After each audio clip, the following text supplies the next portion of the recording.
Rich Chicks Channel. Nandito kami para sa isang episode na naman na continuation of our love story in Rome. At yun ang episode 10! 10 na tayo guys! Yay! Biro mo yan, naabot natin ang episode 10. Wow! Ang daming topic no? Hindi na uubos. Ngayon guys, ay i-continue natin yung ating episode, yung love story natin.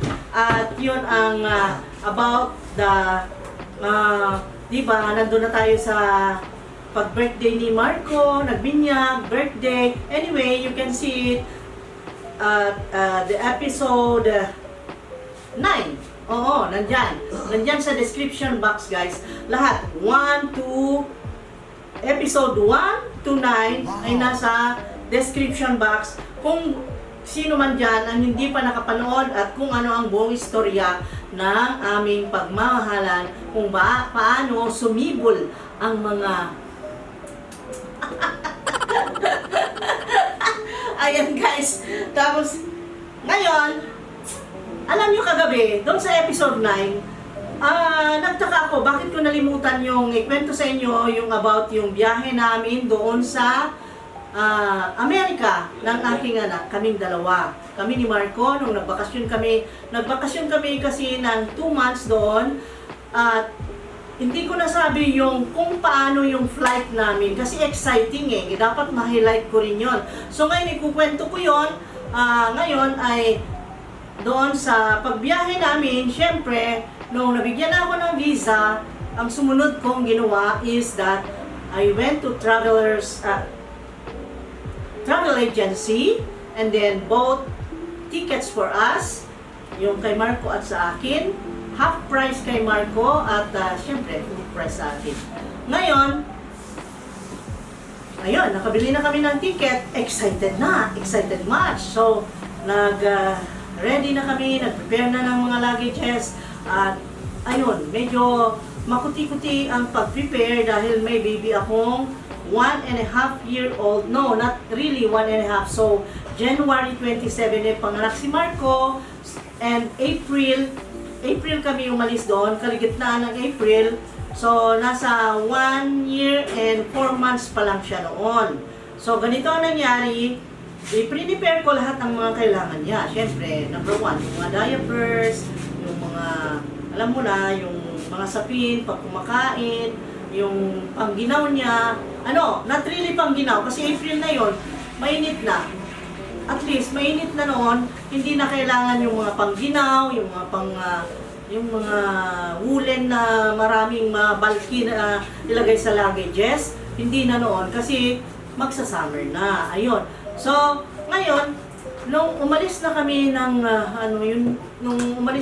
Rome, yun bang, nandun yung pag-alinlangan na, nag-aagaw yung emotion ko na naawa ako sa asawa ko, na maiwang mag-isa. Siyempre, 2 months is very long for us kasi hindi kami sanay na maghiwalay, lagi kaming magkasama.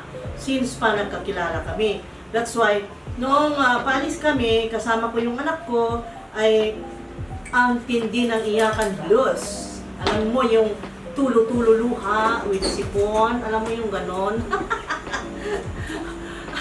At yung kaba-kaba na magiging okay ba kaya ang asawa mo sa trabaho na wala ka, then paano na siya pagka umalis ka na wala na naghahanda ng dinner niya. Sabi naman niya, madali lang sa akin dahil maraming nadadaanan daw na pizzahan, bibili siya ng pizza atalyo or mag-uwi na lang siya ng pagkain na panini galing sa salumeria nila doon sa trabaho niya kasi marami silang tinda ng mga, ang daming lang paninda doon sa Victoria Emanuela guys.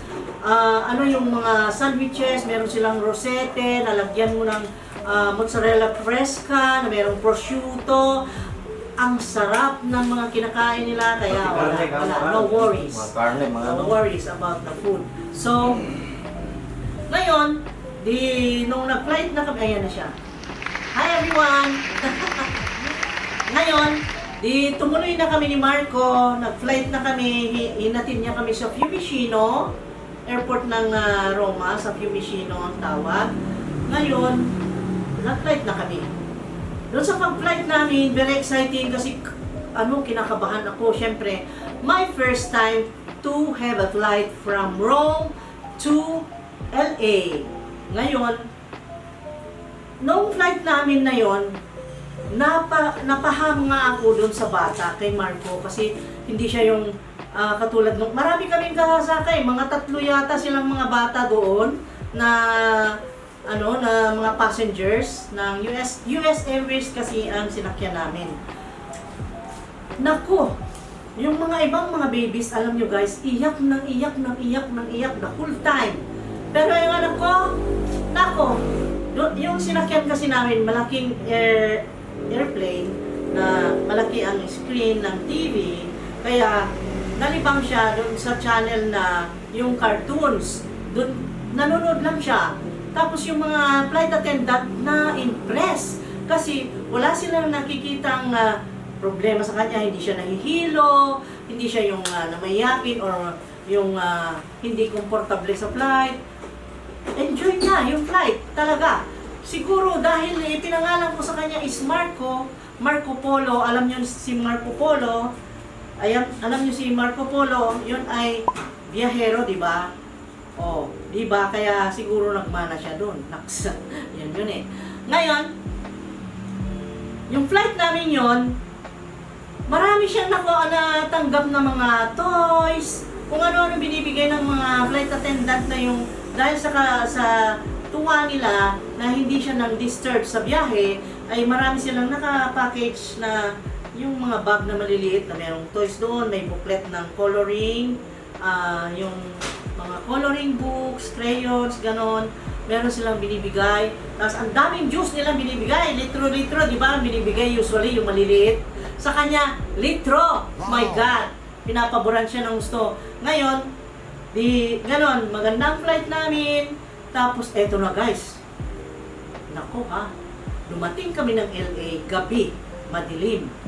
Ngayon, tumambad ako sa bintana ng airport ng Los Angeles. Mga lights lang nakikita mo, hindi clear at saka may mga building na ganyan. May imagine mo, di ba? Ako, kinakabahan ako, sino kayang susundo sa akin? Sabi ko, pero wala pa, ganun ang nangyari. Ngayon, nung panaog na kami guys, bihid naman si Marco kaya wala akong problema, hindi ako nahirapan. So, panaog na sila, sabi ko, paano kaya panaog ako? Sino kaya ang susundo sa akin? Kasi, ganito ang nangyari guys. Hindi ko pala naikwento, no? Puro ako fast forward. Noong flight namin yon from Rome to LA dapat, hindi eh. Hindi nagdirekta ng LA.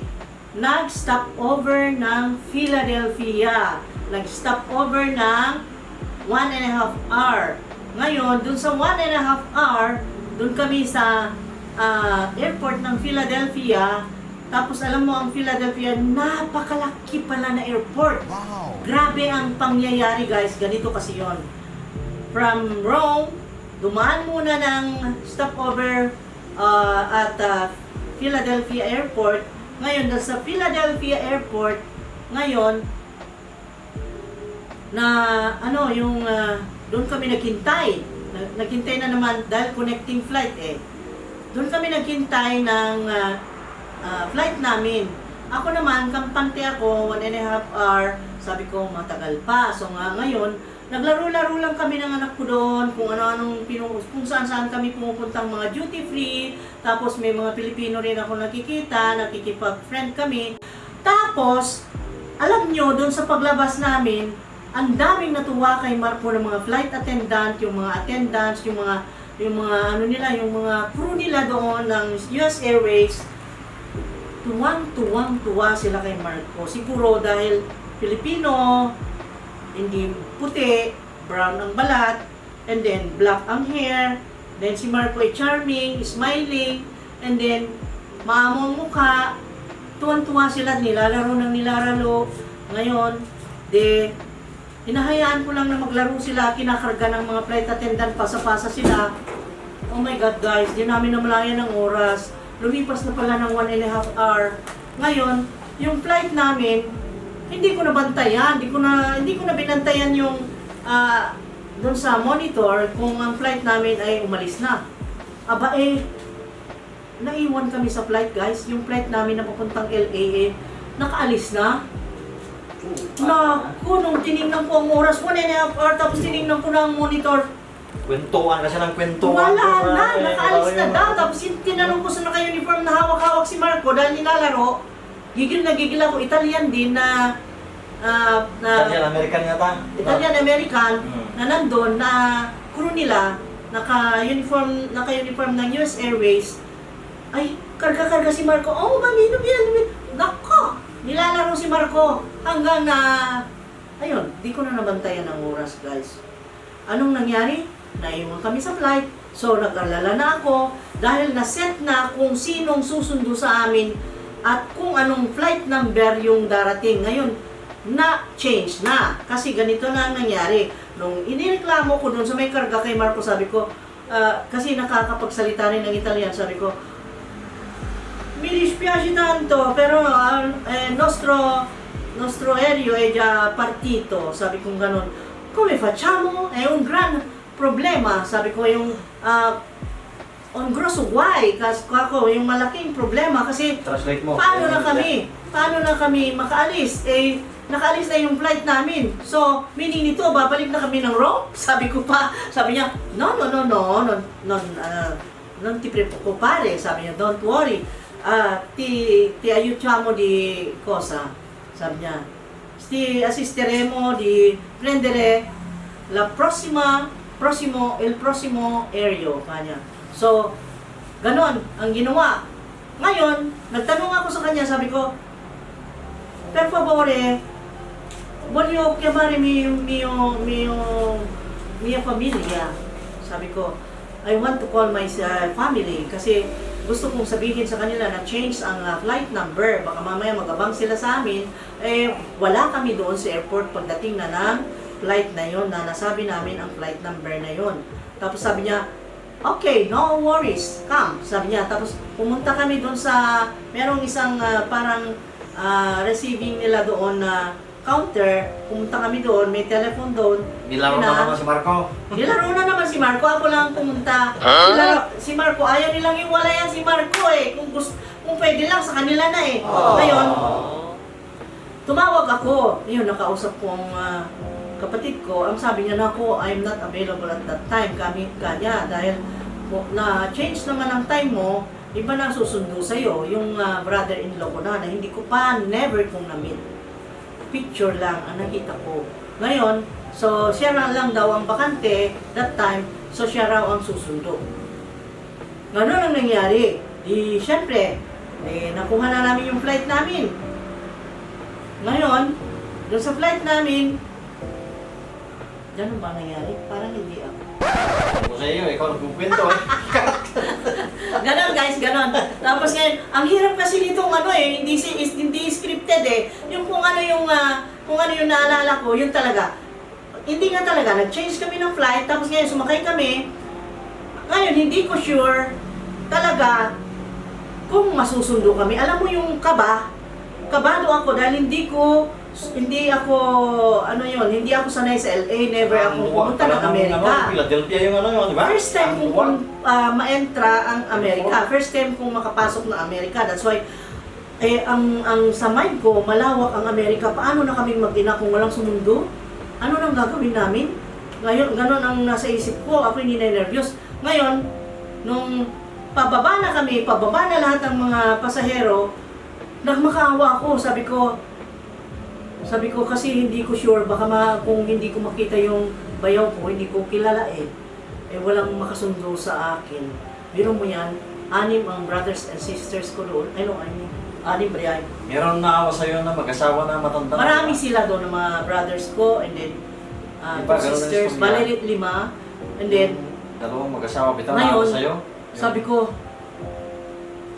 excuse me, pero before na bumaba kami, talagang ang simpatya ng tao, nandun lang kay Marco, tuwan-tuwa sila, nakikita nila yung bata.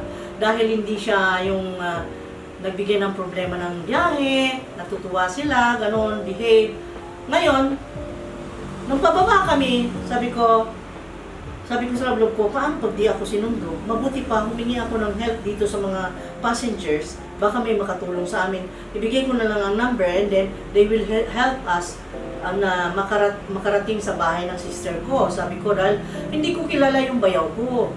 Baka hindi rin pupunta. Merong mga doubt na ganun kaya hindi ako sure. Kaya ganito ang ginawa ko. Karga ko si Marco. Sabi ko, excuse me, anybody can help me? With my baby? We don't know where to go. It's our first time to come here in America. And I think, sabi kong ganon, kung sa Tagalog pa, first time namin dito at hindi ko sure kung may makasundo sa amin dahil nag-change kami ng flight and we changed our flight and it's not anymore the flight number that I gave to my sister. That's why I think there will be a big problem. I think they cannot fetch us from the airport kung ganon. Nobody can fetch us kung ganon. Ngayon, merong medyo slow na siguro mga nasa 70 plus na ang edad ng mga couple. Oh, sabi ng gano'n ng babae. Oh, really? Sabi niya, no problem. If nobody will come, we will help you. Sabi ng gano'n. Ang bait-bait. Sabi ko, please ma'am. Sabi ko, please ma'am, please do help us because we don't know where to go and we don't know. We are very, very much worried about this situation that the flight was changed. Kako. Tapos sabi niya, no worries. Anyway, we will wait for your brother-in-law. If he will not come, we will be bringing you to the house of your sister. Sabi ganun. Tapos sabi ko, ay, salamat. Ayun, na-pacify na ako, nakalma na ako. Tapos nung palabas na kami sa airport, sa aeroplano, lumabas na kami, papunta na dun sa luggages, dun sa conveyor. Meron na dun sa may malapit sa conveyor, meron nang kumakaway sa akin, ching, ching, gumagano. Tapos, hello, hi, oh, you're ching, ching, sabi niya gano'n. Sabi ko, ala, oo, parang kilala ko, parang yun nga, ang brother-in-law ko, sabi ko. Tapos, yes, I am, sabi ko gano'n. Oh yeah, I am here. Tapos nagpakilala, because your sister can come, sabi gano'n. Tapos yun, tapos nilingon ko yung dalawa, yung Mr. and Mrs. na willing na tumulong sa amin. At yun, nag-thank you ako dahil syempre, umoffer sila na tulungan ako, di ba? Ang laking yun. Oh, willing silang tumulong sa amin. Salamat ka sa kanila. Pasalamat ako. Tapos, yung bineso-beso nila ako. Tapos yung baby, kinis-kiss nila si Marco, ayun, ang nangyari. Tapos yun na nga, nakasundo na kami, kinuha na namin sa conveyor yung mga luggages at nang umuwi na. Nung on the way na kami, tapos yun nga, sinundo kami with the car seat ng baby. Oh, bawal sa amin yung Bawal multahan yung kasi. Mamulta kasi pagka walang car Pag seat nakita nila walang sa baby. kasi mahigpit sila doon. Nakahanda. Talagang Mahigpit ng Amerika. nakahanda. Ewan ko kung saan sila kung wala naman na sila. Pumili sila. Tapos ayun, nakauwi na kami. Ay, hindi pa nakauwi. Hindi on the way na kami. Habang on the way kami, tinitingnan ko yung mga buildings, yung view, yung mga nadadaanan namin, tinitingnan ko guys kung anong view ng Amerika. Ang impression ko, parang iba doon sa nakita ko. Sabi ko, oh my God, this is America already. Sabi ko, oh, I thought America has big buildings, tall buildings. Sabi ko, tapos ngayon yung brother-in-law ko tumawa ng malakas, tinatawanan ako sa reaction ko. And then yung mukha ko siguro, natatawa siya sa akin. Ayun, tawa. And then, ayun, masaya kami. Masaya kami ni Marco na dumating doon. Tapos nandun na lahat ng mga family ko, nadatnan namin doon. Naku, ang ganda. Iba talaga doon. Iba, kasi modernized, sophisticated. Yun ang masasabi ko.